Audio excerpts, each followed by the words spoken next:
Good morning, everyone. Thanks for joining us. I would like to welcome, first of all of our participants today. That would be MP Ken Hardy, Minister Rob Fleming, and Mayor Ron Ozust. I would also like to thank all the media that have joined us on the phone. For the media on the telephone, please, if you wish to ask a question, we will have time for a question and answer after the speakers have made their remarks. Please press *1 in order to enter the queue to ask a question. That's *1 on your telephone to enter the queue to ask a question, and we'll be getting to that after the remarks this morning. And with that, I will turn it over to MP Ken Hardy. Thank you very much, and good morning, everyone. I am Ken Hardy, Member of Parliament for Fleetwood Port Kells, and I'm here on behalf of the Minister of Infrastructure and Communities, the Honourable Catherine McKenna, and the Government of Canada.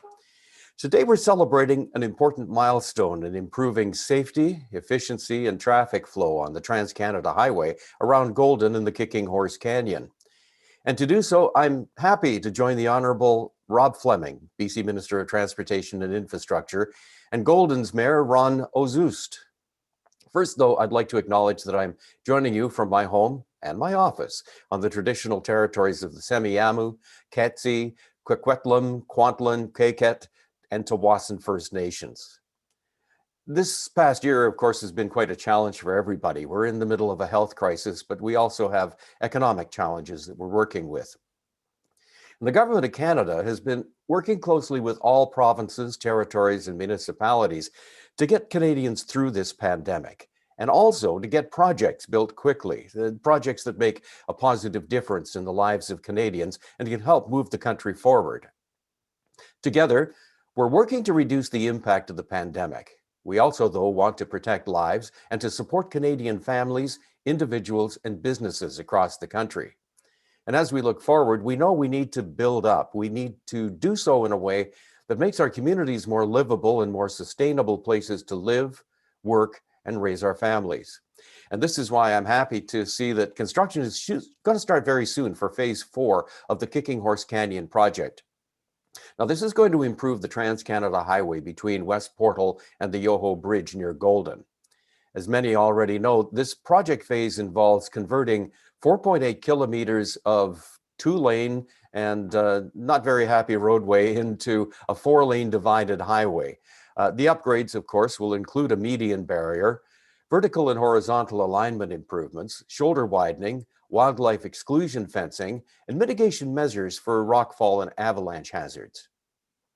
Now, needless to say, these upgrades and improvements are going to make this stretch of the Trans-Canada more reliable and safer for everyone using what is a very important tourist and commercial transportation corridor. This particular stretch of highway is key for tourism in the area, but also, of course, for moving goods and services between provinces. Thousands of people and vehicles, in fact, travel through this area on a daily basis during peak seasons. Ensuring the highway meets traffic and safety standards is critical to support local economies and communities. The drivers' commutes, of course, as we get into the construction phase, will be affected. But once Phase 4 is completed, Highway 1 will have its 4 lanes all along the Kicking Horse Canyon. Now, I've had the opportunity to drive this route a few times, and I know what it's like to be caught behind a lumbering transport vehicle, and I also know that some people are going to take foolish chances in order to get by. We're going to eliminate that. Of course, when it comes to infrastructure, we know it's important because it's about real things to real people. It allows people to live healthier lives, it helps grow business, and it keeps communities connected. I'd like to congratulate the province of British Columbia. For my whole life here in BC, there's just been nothing but continuous improvement to our roads and highways. And of course, that benefits all users. And we'd like to congratulate Minister Fleming and everybody involved for moving this very important project forward. And with that, actually, I'd like to invite Minister Rob Fleming to speak now. Morning, and thank you so much, Ken. It's a pleasure to join you and Mayor Ron Ozust this morning. I'm in my office at the Legislative Assembly on the traditional territories of the Lekwungen-speaking people, the Songhees and Esquimalt nations, and it's an absolute pleasure to be here and to be part of this announcement on behalf of the province of BC. Just a few hundred meters from me is mile 0 of the Trans-Canada Highway. our national trade corridor that links British Columbia with the rest of our great country. And the importance of the Trans-Canada Highway, of course, cannot be overstated in terms of its importance to the livelihoods of British Columbians, people living in communities like Mayor Ron's community, but all across the country. Every year, about $27 billion worth of goods move in and out of BC along Highway 1, and between Kamloops and the Alberta border, 20 to 30% of all vehicles traveling the highway are the commercial trucks that Ken spoke about. And that is about one truck every minute on that stretch of highway.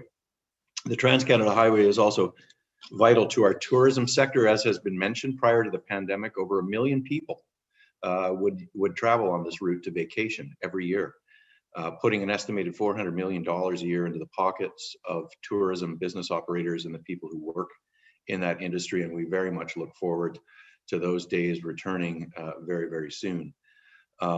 With this in mind, I'm very pleased to say that major construction begins next week on phase 4 of the Kicking Horse Canyon project, a vital economic project for the region and for our province. This 4.8 kilometers rather of some of the narrowest, most twisting, turning sections of Highway 1 remaining in BC will be essential.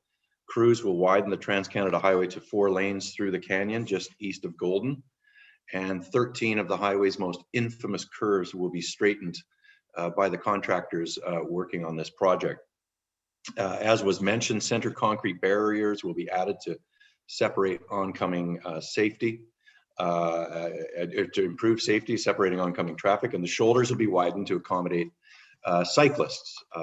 It's an extremely challenging perspective, a project rather, from a construction perspective. There's no doubt about that in terms of the engineering challenges and the expertise that's going to be required on this project. And it's expensive for that reason. This is difficult terrain to do a major construction project like this. And that's why BC's contribution to this phase of the project is $385 million to make it happen. We also know that closures of Highway 1 due to crashes, rockfall, other issues are extremely expensive as well. They cost trucking companies, they cost the tourism industry, they cost the economy in general a lot of money annually in delays and cancellations. So when we talk about building back better after the pandemic, we couldn't ask for better timing in that sense. For this project, it will activate supply chains, help small business people create jobs at a time when we need that, and provide vital economic activity and fix a problem that the residents of Golden have had to live with for a very, very long time. And that's why we're eager to get on with this project. We value the partnership that we have with the Government of Canada. Thank you, Ken, on behalf of your government for being such a reliable, consistent, great funding partner for projects like these. It's always a good day when we can put years of planning, design, and consultation behind us and get workers and equipment on site. And that will happen next week with the beginning of phase 4 of the Kicking Horse Canyon project. And I again want to thank the residents of Golden, the surrounding region, the commercial truck drivers and travelers in advance for their patience throughout the course of construction. We're going to manage that as well as we can, and that was a big feature of our consultation. And when this work is substantially complete in the winter of 2023-2024, Highway 1 through the Kicking Horse Canyon east of Golden will be a much safer, much more reliable route. And I thank you and I thank everyone for joining us today. And I would invite Mayor Ozus to say a few words. Well, thank you for that, Minister Fleming. I'm joining here from Golden, the unceded territory of the Ktunaxa and the Secwepemc people, and also home to the Columbia River Métis Nation. This project has been highly anticipated and an exciting project for our community. I will say that the ministry and the project team have been excellent in communicating with the community stakeholders over the past 2 years. As a community, we recognize that there will be some challenges along the way over the next few years, and we are appreciative of the additional safety features that have been installed. I will say that we've also seen the opportunity that this project brings with it. Traffic reroutes will bring new travelers into our downtown. It'll be creating jobs for residents throughout the valley. And most importantly, once completed, we will have a much safer and more efficient route into the community of Golden and the province of British Columbia for our residents and our visitors. We look forward to continuing to work with the province and to support this project to its completion. So thank you very much for this opportunity.